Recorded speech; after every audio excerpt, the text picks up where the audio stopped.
What's going on YouTube? Metal Complex here, and today I'm going to be sharing with you guys my top 5 most carried folding knives now in September of 2022. It's only been about a month, little tiny bit over a month since the last time I did this video. Normally I try to stretch it out over 2 months, but my carry knives have changed dramatically in the last month, and I really want to share it with you guys. Share the rotation with you guys, even though my pockets are truly dominated by mainly 2 pocket knives. Anyways, some of this stuff is available and some of it is not. I will link this stuff right down below so that you can check for yourselves. It absolutely does help my channel when you use my links, but that's entirely up to you. Thanks to my patrons for supporting me, and please make sure to follow me on Instagram at metal_complex. So I've actually got 6 knives to share with you today because one of them is an honorable mention. I just got this knife 4 days ago and it has dominated my pockets for the last 4 days. So technically that does put it in 6th place. This is the Protec TR3, which is by no means a new knife. It is a knife that I am shocked that I have never owned for myself or never had in my collection. This was actually my wife's anniversary gift to me.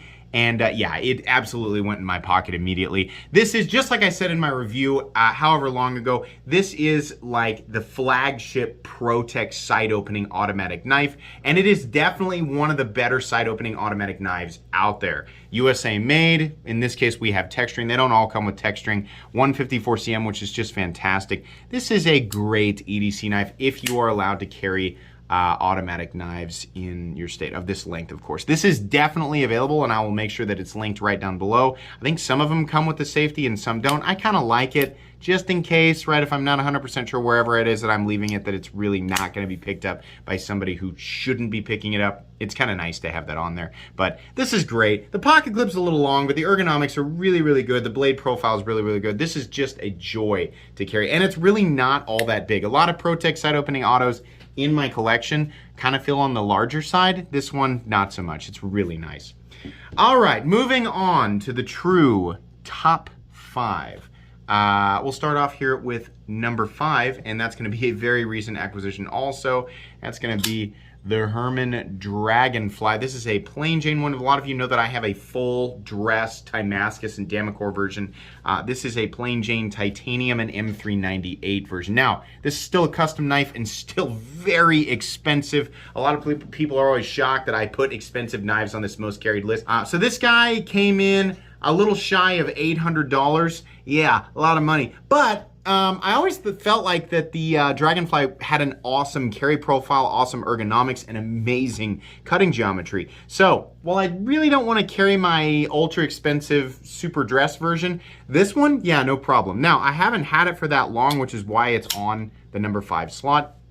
I've only cut a little bit with it. This M398 just absolutely destroys everything that I have, you know, cut with it, which is honestly gonna be just medium to light material, right? It's just, mainly it's just been cardboard and packaging. I'm not gonna go out and, you know, try to baton a log in half with it, because that's not what you do with a folding knife. But yeah, as far as its performance on materials like cardboard, this so far has done really well, but I have not used it enough to really know for sure. It's probably gonna take a lot longer. In any case, this is definitely going to be in my pocket a lot. I love the fact that we've got an inset liner lock here. I love the textured titanium. I love the pocket clip. It's a little long, but gosh, the way that it carries is just so good. That flipper tab is a bit pronounced, hey, but it does the trick, you know? Yeah, I'm a lot more comfortable carrying this guy. Even though it is expensive, I'm a lot more comfortable carrying this guy versus my my full dress version. So really like that one. Moving on here, one that has definitely been used a lot, but it just got a, not really an upgrade, it's just a sort of a wardrobe change. This is the Hinderer XM18. This is number 4, by the way. XM18 3.5-inch Gen 6 tri-way in S35VN. I dusted this one off after my buddy Scott said, hey, I'd really like your smooth titanium scale. I've got another textured titanium scale that I will trade you if you'd like to trade it out. And I said, absolutely. So now I have 3 of these textured titanium scales.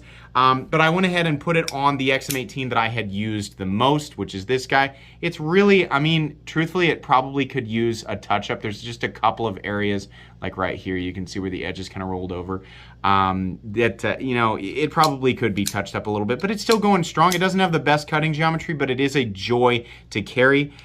This thing is no stranger to, you know, being bumped up against stuff. It just doesn't show a lot of wear. You know, that blade finish, it's like I've said in other videos, you know, no matter how dirty or, you know, grimy you get it, when you wash it off, that polished stone wash that Hinderer provides, whether it's on the titanium or actually on the blade, it just doesn't show that much. And I really like that. This is a big, bulky, heavy knife, and you're definitely going to notice it, especially if you put the titanium scale on it. These are also incredibly difficult to get your hands on. So if you use the links down in the description, you'll find that literally everything is sold out. If you're new to the knife world, welcome to the knife world. Hinderer knives are really hard to get, and it's been that way for a long time. Partially my fault. But if you sign up for email notifications at as many retailers as possible, you have the best chance of actually getting your hands on one. $425 base, still think that's a good price. 100% or 99.9% made in the USA, I think, except for the bearings, right?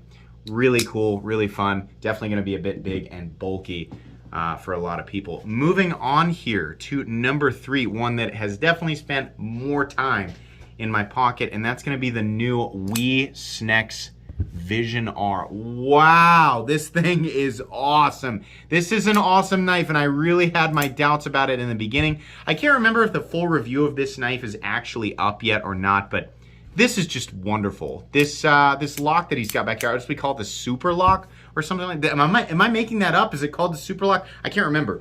Ambidextrous locking system and ambidextrous pocket clip. I had my doubts with the pocket clip, and honestly, it does not carry optimally, right? But it's good enough. It's better than I thought it was gonna be. It's just weird because it has to like hang over. It kind of like bends your pocket to hang over one side. It's a little bit weird, but it's fine.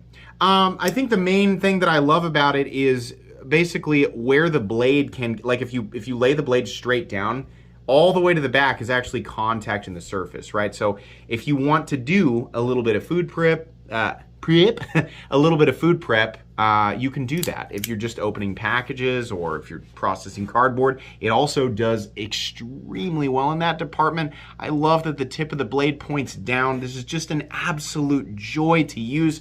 The carry profile, when it's folded up, it is so nice and compact, but when it deploys, it's, you know, it's a full-size knife. It doesn't feel like a small, delicate blade.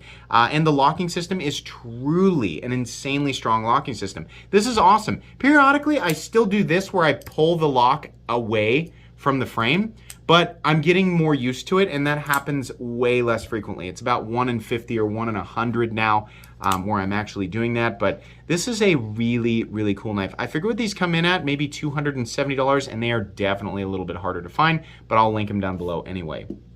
Moving on here, well deserving of the number 2 spot, slightly ahead of the WIZnex, or I'm sorry, the Vision R. And that's going to be the new Microtech and Reich Annex. I keep reaching for this thing.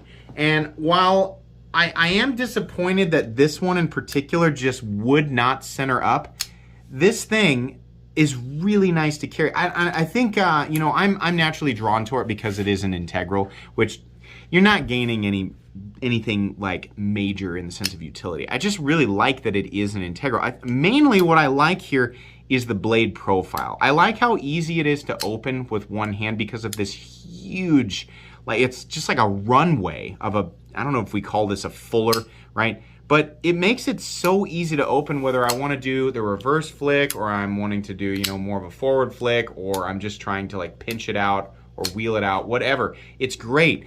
But the blade stock is not super duper thick to begin with, and it does drop down towards it's not an absolutely razor sharp edge, but it's very thin, right? I shouldn't say razor sharp. It's very sharp, but as far as like, you know, being super thin behind the edge, it's about medium, but it's good. And it slices and cuts really, really well. It also looks nice, and it's definitely been a fun conversation piece. I really like showing this knife to people. There's something about the aesthetic that people really gravitate towards, and I'm drawn to it as well.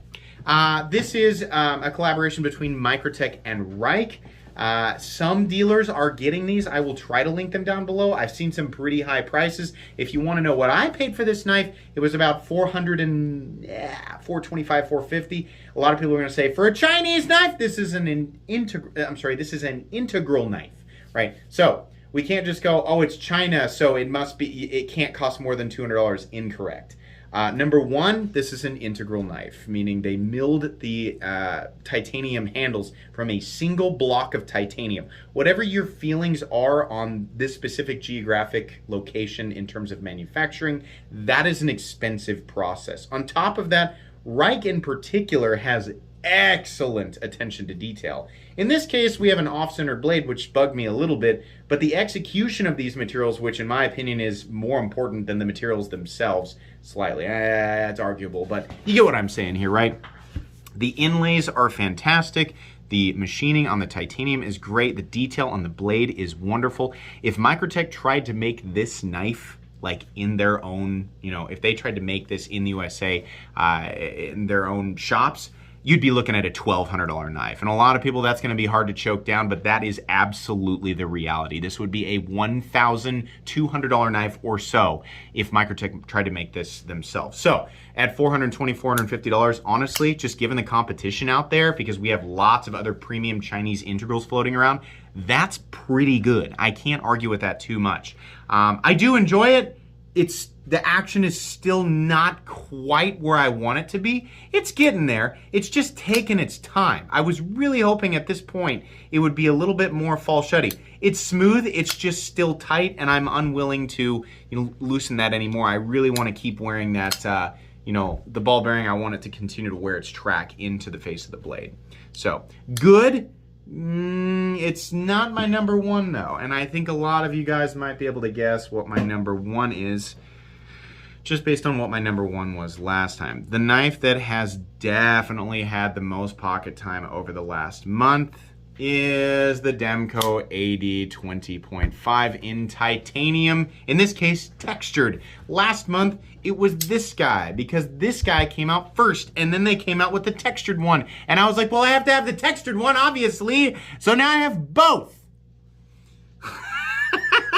Yeah, whatever, that's fine. I'm glad I did it because this is excellent. These are both available right now. I will link them down below. DLT just got a whole bunch of these, so pick them up. They're expensive. This guy's $300 and this is $375 for texturing. Oh my God, right? That's crazy. These are made in Taiwan, not China. Not all AD20s are made in Taiwan, but the 20.5 is. It is expensive, but this is the real deal. If you're gonna do it, I mean, a lot of people are like, I'm holding out for the American one. Good luck. Those things are stupidly hard to get, and even when you do get it, they're a little bit bigger and bulkier, even if you get the slim, right? This guy is shorter and thinner. It just makes for a perfect carry knife. Mine are both shark's foot because that's the blade shape that I like better, but you can also get it in clip point. The 3V has held up wonderfully, and honestly, after I resharpened this one, it's even better. I don't baby these blades either. You can see here that there's a few like scuffs and things like that. This guy has got carry marks and stuff all over it from being kind of thrown around. If you clean off your knife, a finish like this really isn't gonna show a lot of wear, and that's what I like about it. Even if it does patina over time, I think I'm okay with this. I do prefer the texturing. It's just enough to make it, feel like you're really, locked in that extra amount. But if you like the smooth one, go for the smooth one. I think the cutting geometry on these guys is great. It's not an open L, but it's good enough. You're not going to be shaving any grapes, right? But don't shave your grapes with your knives. Yeah, the cutting geometry is plenty good, and I love the length of the blade, being able to do your draw cut, stuff like that. The shark lock, the fact that this is completely and totally ambidextrous, and truthfully the reason I carry it more than the Vision R is because this lock, unlike the Vision R Super Lock, does not come out of the back of the knife no matter how hard you pull. And while that is becoming an increasingly rare circumstance with this knife, I don't have to worry about it at all with the AD20.5. It is expensive and you really have to commit a lot. I mean, financially, literally, you have to commit a lot. I have replaced the pocket clip on this one with the MXG Deep Carry clip, which actually used to be on this guy. I just don't want to buy two of them. I think that this clip is better, but you're going to be adding even more to it. After tax, if you really want the textured one, yeah, you're gonna be paying about 400 bucks. It's a lot of money, but God, it's good. It is so good. This is such a wonderful EDC knife. I really, you know, even at that price point, it's really hard for me to argue. I mean, this knife really has it all, and that's why this knife has been dominating my pockets. Truthfully, the only thing I can see myself carrying as much would be the Winterblade Co-Factor, which I gave both of mine away, but I do plan to get another one. And when I have it back, I mean, both this and the Winterblade Co-Factor will likely continue to dominate my pockets. It's mainly because of the size and the shape and the blade profile and, you know, the locking system. The Winterblade Co-Factor is not an ambi lock, but it does work really well with my left hand, even though I'm a right hand dominant person. They're just really great. This guy, definitely number one, and honestly, you know, unless I just get bored with it, I can see this being number one for a while. I think that's going to be pretty much it. I'll go ahead and lay these out again. Again, we have the Demco 20.5 texture titanium CPM 3V in the number one spot. Number two, we have the Microtech and Reich Annex integral. Number three, we have the WIZnex Vision R. Number four, we have the Hinderer XM18 3.5 inch. This particular one in S35E and an A textured titanium scale. And number five, we have, of course, the HERMANN Dragonfly in titanium and M398. And the runner-up, of course. Thanks again for the gift. Thank you to my wonderful wife for the gift. The Protec TR3, which I'm absolutely enjoying. Again, I will make sure that I link all this stuff right down in the description, whether it is available or not, so you guys can check it out.